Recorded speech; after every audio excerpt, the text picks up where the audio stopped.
Hey guys, Crazy Postman here. Well, I got another unboxing and review video for you today, but this one I am actually pretty stoked about. So if you've been a long time subscriber, you know I like and review EV items. Well, a friend of the channel, Shockflo, has sent me out a mobile EVSE to review. And let me tell you, there's something special about this one. So we're gonna make quick work of this unboxing so we can get right out to the testing and see how it works. So what's so special about this mobile EVSE that's got Crazy Postman all excited? Well, most mobile EVSEs are only 32 amps. This one can go up to 40 amps. So let's get it unboxed and check it out. All right, so let's see what we got here inside the box. And it looks like it comes in a carrying case, so that is very convenient. Got you a little carry handle here on the top, and it's a zipper.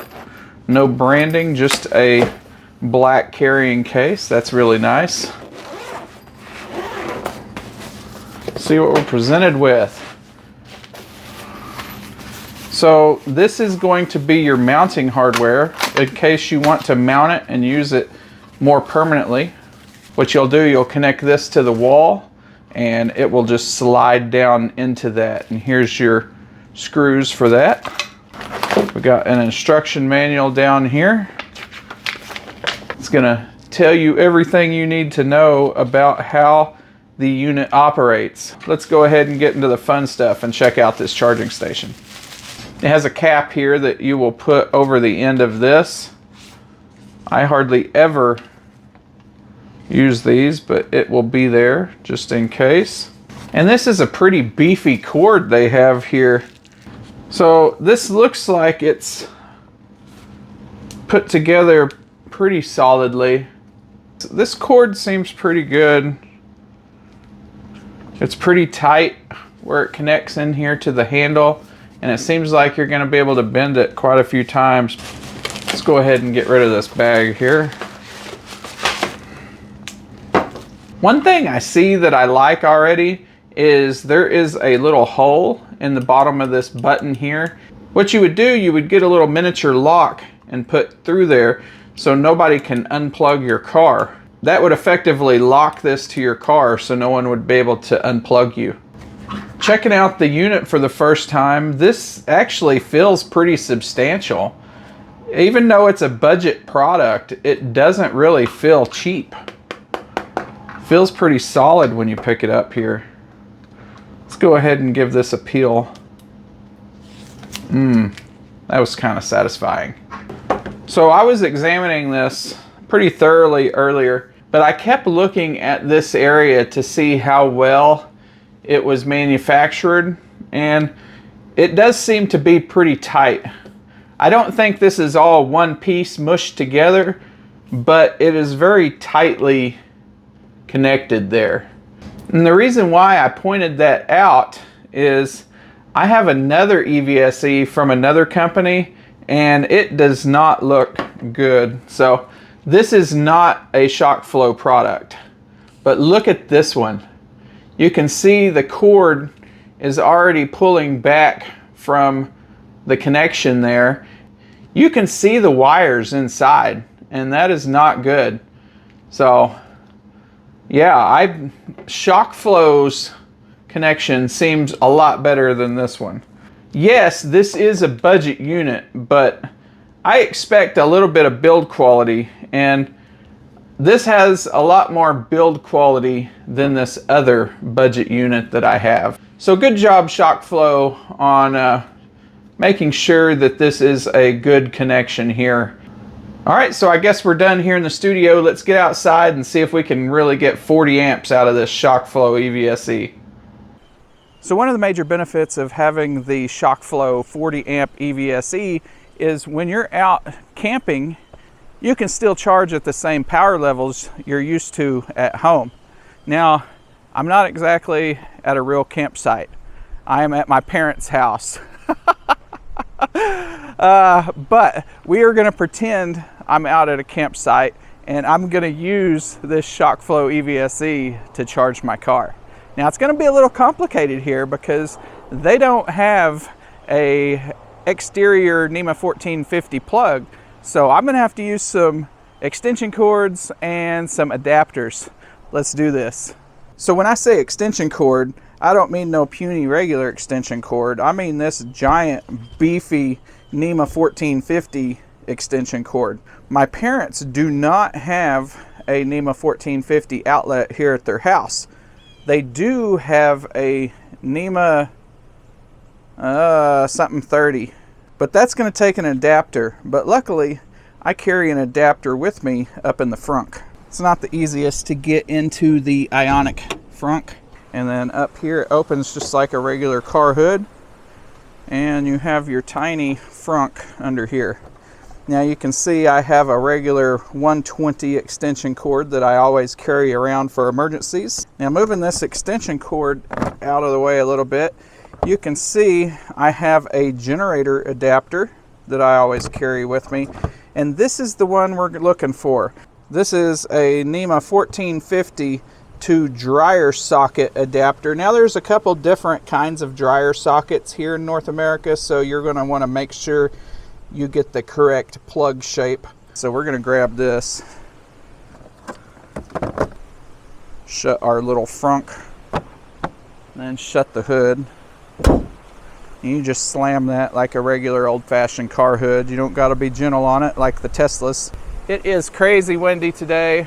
I hope none of this wind is getting into the microphone, but it is ridiculous. So basically, here's how this is going to go. I'm going to plug this in my parents' house in the dryer receptacle. Now that is on a 32 amp breaker. That's where the adjustable amperage comes into play here. So I'm going to have to reduce the current from 40 to below 32 to not overload their breaker. Now remember, you shouldn't pull 32 amps out of a 32 amp breaker. You're going to want to leave some space. So whatever the next option is below 32 is what I'll select here.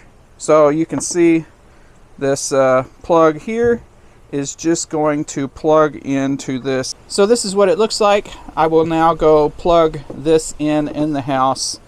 It's quite a long ways from the garage to their laundry room.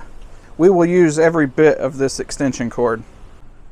Well, you can see here this is not quite ideal. This is a very tight stretch. So you can see I turned it on and it automatically defaults to 39 amps, and I don't think I can stop that. So we're gonna have to go unplug the car. Okay, so this is actually the second take. I plugged it in first. The first time I had it plugged into the car already. Whenever I plugged it into power here, I put this on a cushion so it won't scratch my parents' paint. But you can't change the current after it's already charging, evidently, and it defaulted to 40 amps, so it was going to overload my 32 amp breaker, so I quickly unplugged it. What we're going to have to do is lower this. So you can see our options are 16 amp, 20 amp, 24 amp, 32, and 40. So 40 will overload it, and 32 is the exact same as the breakers, so you don't want to use 32 either. So let's go down to 24, and we can now plug the car in. So here's what the EVSE looks like when it's actively charging. You got your power meter going up here, and here on the screen it displays your information, the voltage, the amperage, and the kilowatts, and then up on top how many kilowatt hours it has put in, and then you have a live temperature reading of the charger. And yes, it really is that hot in here right now. It is crazy hot today. My Ionic actually has a defect where it has trouble charging at high amperages, but 24 amps should be fine. I don't think my car will overheat, but that is a story for another day. That has nothing to do with the Shockflo. And again, to adjust the delay or the current, you have to have your car unplugged. Once it's plugged in, these buttons don't do anything. So we can see, looking in here at the screen, we are getting 5.4 kilowatts. All right, so now I've made it back here to my house. We're in my driveway. I still got the Shockflo 40 amp mobile EVSE here. So this is a portable EVSE. You don't have to permanently install it like I have my Autel over there. They do have the bracket and you can use it in your driveway every day if you want to, but I figure how most people will use this is they will keep it in their car and use it when they're away from their home. But you can use it at your house. But today we're gonna test its endurance. It is pretty warm out here, so you can see this is my normal setup. Let's go ahead and open my charge port here so we're ready to go. I have a NEMA 1450 plug underneath here, so we're just gonna unplug my normal Autel charger and we're gonna plug in the Shockflo. Man, it's so windy and I'm so sweaty. The wind has blown dust onto me and it stuck to my sweat, and I just look like I'm just so dirty right now. So it's kind of hot out here. It's probably around 100 degrees. It's actually cooler today than it has been. At 100 degrees, this cable is pretty flexible. I have no way to test it. Hey, did I say you could close? I have no way to test how its cold weather flexibility is going to be, but there's a great guy called Tom Malogny, and he reviews EVSEs for a living. So after you watch my review, you might go look for Tom Malogny and see if he has reviewed the Shockflo EVSE also. In all honesty, I'm just going to hit the high level points. I'm going to show you it works. I'm going to try it in a few different places and call it a day. But Tom is going to throw it in a freezer. He's going to submerge it in water. He's going to do everything to torture this thing and see if it keeps working. This does have an IP rating, so it should be fine to work out here during the rain. So we're going to go ahead and plug this in.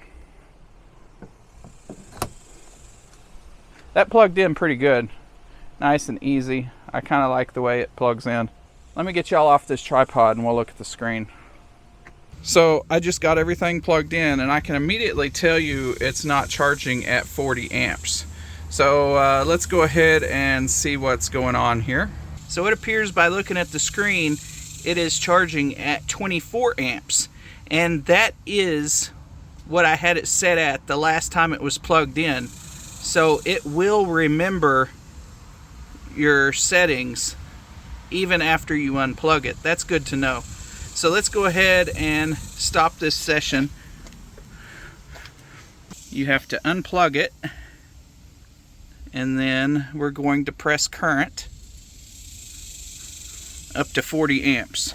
So now let's plug it back in.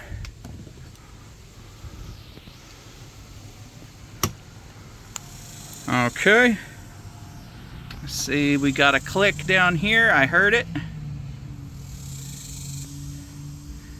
And this says we are now pushing out 9.2 kilowatts. Let's confirm that with the car in here.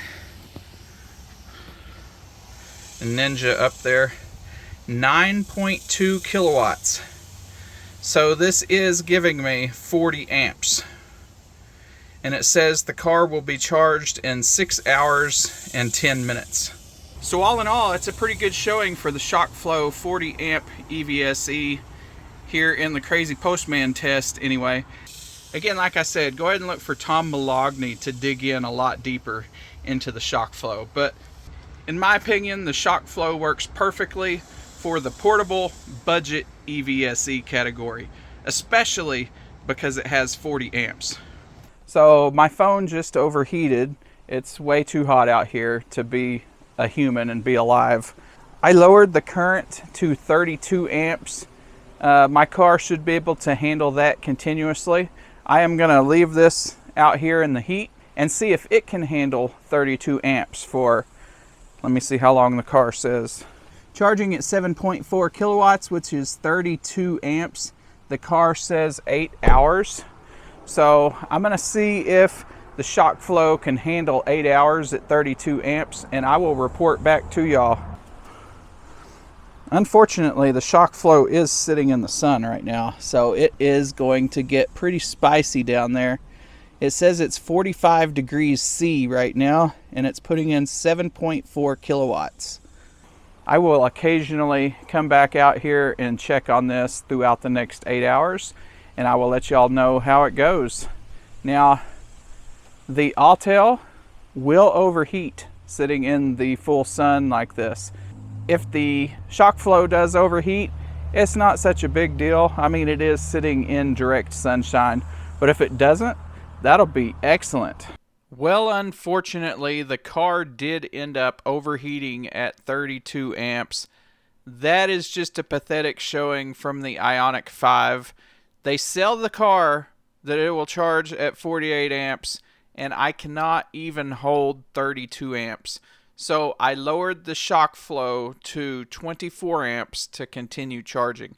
Now remember, this is a problem with my car, not the Shockflo. It's actually a benefit that the Shockflo has adjustable amperage just for situations like this.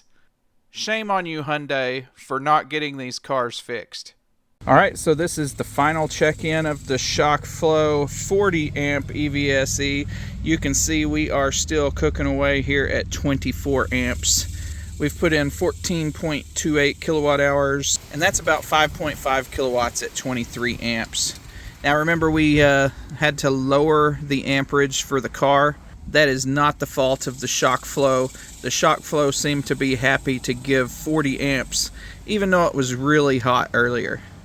So I think the Shockflo down there is going to be a good backup to keep in the car to have around for when I'm out and about and I need a 40 amp EVSE. I am not an affiliate for Shockflo, but I do have an Amazon affiliate link if you want to check that out in the video description. If you want to pick one of these up, that will help the channel. This review was made after a few days of having the Shockflo and testing it out here on my car in the heat in Southwest Oklahoma. This was not a sponsored review, and I am not an affiliate of Shockflo. All the opinions here are my own, and Shockflo did not have any prior copy approval before I posted this. Thanks for watching, and I will see y'all in the next one. I just finished editing the video. I thought I would come out here and check on how things are going. Oh, the car opened for me. Let's see. So we've been going for 4 hours and 32 minutes, and we've put in 24.5 kilowatt hours. And this thing is just barely warm, so 24 amps is not hard for it to do at all. So there you have it. Thanks for watching this review, and I will see you in the next one. This car is overzealous about unlocking.